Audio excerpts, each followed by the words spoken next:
In today's video, I'm going to be discussing $648 extra on a monthly basis for Social Security, including retirement, disability, SSDI, survivors, spousal, and SSI beneficiaries. That's the focus of the video. Let's get into it and talk through all the details. Alright, some new numbers and reports have been released focused on your monthly benefits and how much more you should be getting on a monthly basis right now above and beyond your regular monthly benefit. Now, these new reports and these new studies that have been coming out here is something I certainly want to bring to your attention right here in the video, because at the end of the day, it is your money, your benefit, your lifestyle, your bank account, and the money that you rely on to fund your actual lifestyle, put food on the table, put a roof over your head, clothes on your back, gas in the car, and again, the list goes on and on. You know about this. In fact, I've been reading a bunch of other studies and reports coming out as well right now that a huge number of people reliant on Social Security benefits are actually relying on these monthly checks more and more every single month right now, because basically nobody has any money and the percentage of people that are reliant on their Social Security benefits continues to increase. So as a result of that, these numbers and these dollar amounts are getting more and more important, and even more important than they have been over the last several years here. So again, something I certainly want to bring to your attention, because anytime that I come across reports like this, I always need to bring this to your attention, because does your local news talk about this? Highly doubt it. Does the national news talk about this? Highly doubt it. Does your local newspaper bring this to your attention? Maybe. I don't really know what's in the paper anymore, but I highly doubt they're talking about this, maybe in some rare instances. But these are real numbers out there, and these are real reports pointing all this out. And again, what I need to bring to your attention. All right, so here's what it all comes down to. Your benefits are adjusted each and every year because of the cost of living, right? We all know this. This is no surprise whatsoever. Well, this has been a major factor here, and again, impacting your monthly benefits and what I'm going to be focusing on in this video, which, by the way, quick side note here, if you have not done so yet, make sure to subscribe down below. Totally free to do so. There's a big subscribe button down there. Hit that if you have not done so yet, so you can stay tuned with what is going on here. There's a lot of things that are changing right now for 2024. I'm here for you, doing all the research every single day, advocating on your behalf, breaking it all down into these short videos every single day, and again, bringing this all to your attention so you can see what is going on with your monthly benefit, as well as anything else coming up right now you can possibly grab and or take advantage of as a low-income or fixed-income beneficiary.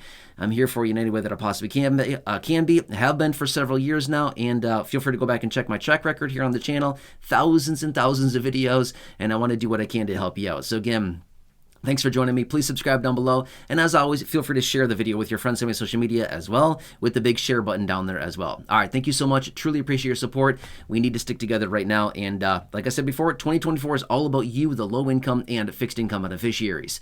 All right, so let me share with you the details about this. So obviously, we get the COLA each year. In fact, we don't get it some years. Did you know in the last, call it 15 to 20 years or so, there's been a handful of years that we've gotten a COLA of a whopping 0. That's the true thing. 0%. This is a real thing. A zero COLA can be a thing. However, most of the time we do get at least a little bit of a COLA. It's all based on, well, inflation, right? Yeah, it's based off of the CPIW, which is the Consumer Price Index for urban wage earners and clerical workers. That's what that means. However, you can probably understand, but wait, that doesn't sound like me. As a fixed income beneficiary, I don't know what that means. Consumer Price Index for urban wage earners and clerical workers? Yeah, exactly. That doesn't really sound like a Social Security beneficiary. You're 100% correct. Now, this is what it comes down to, is they want to change it from the CPIW to the CPIE. You probably heard me talk about this before, because there's many pieces of legislation that are out there right now to do exactly this. But what is the CPIE? The CPIE is the Consumer Price Index for the elderly. Yeah, it better reflects actual living expenses for those people that are living on a fixed income benefit who are aged 62 and over. That is what the CPIE focuses on. Now, here's the thing. There's this timeline, okay? So let's look back on the timeline really fast here. So this is starting in the year 2000. So we rolled over from 1999 to 2000, okay? So January 1st of 2000 all the way through where we are right now.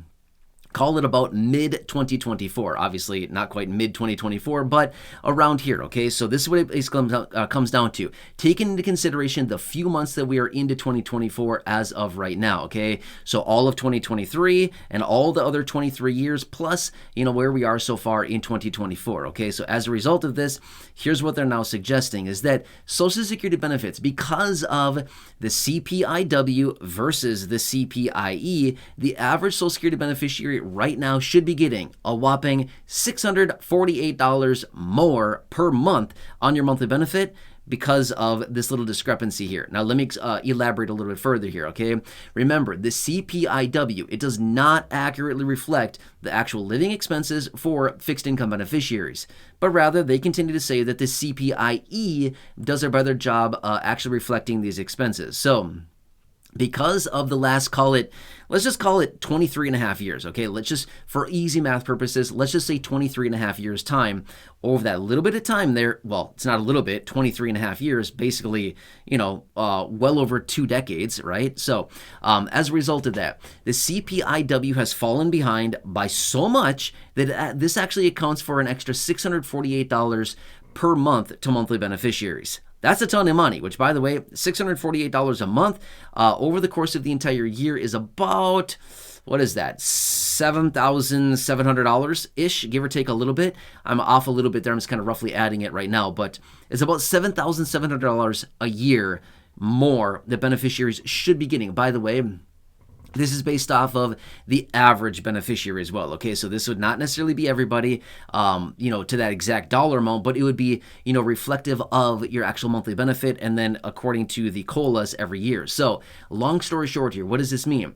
If lawmakers would have come forward, call it 23 and a half years ago, or so let's just say back in 1999, good old 99, right? If they would have come forward and actually passed through the adjustment to the COLA from the CPIW to the CPIE, one simple little change to this, it'd be basically a $648 more per month to beneficiaries right now on your monthly benefit. Now, you might be thinking, but wait, that doesn't really make sense. The math on that doesn't make sense. Here's why it does make sense, okay? Think of it this way. The CPIE outpaces the CPIW by a little bit, right? 0.5%, 1.3%, 0.2%, 0.7%, 1.8%, something like this. It outpaces a little bit each and every year. But here's what we have on our side: compounding over 23 and a half years. That is where the math comes in, okay? So you might be thinking, it's only a little bit, a few tenths of a percent, 0.5%, 1%, 1.3, whatever it happens to be. You're right. It is only that little bit over a long period of time, but it's the compounding where the big money really comes in, because you might get an extra $1 a month, 23 years ago, and then that turns into a little bit more, compounded again the next year, and it continues to roll. It's like the snowball effect, right? It starts to pick up speed the more that it goes out into the future or down the mountain, kind of the situation here, right? So that's what it comes out to. So over long periods of time here, this compounding has translated into, basically, let's just call it about $650 more that beneficiaries should be getting on a monthly basis right now, but you're not, because why? They didn't adjust the COLA as far as how it's calculated from the CPIW to the CPIE. That's what it comes down to, right? So this is rough. This is a bad situation. Now, do you think this is maybe a little bit planned? Now, let me say this much. They knew that Social Security insolvency would be coming.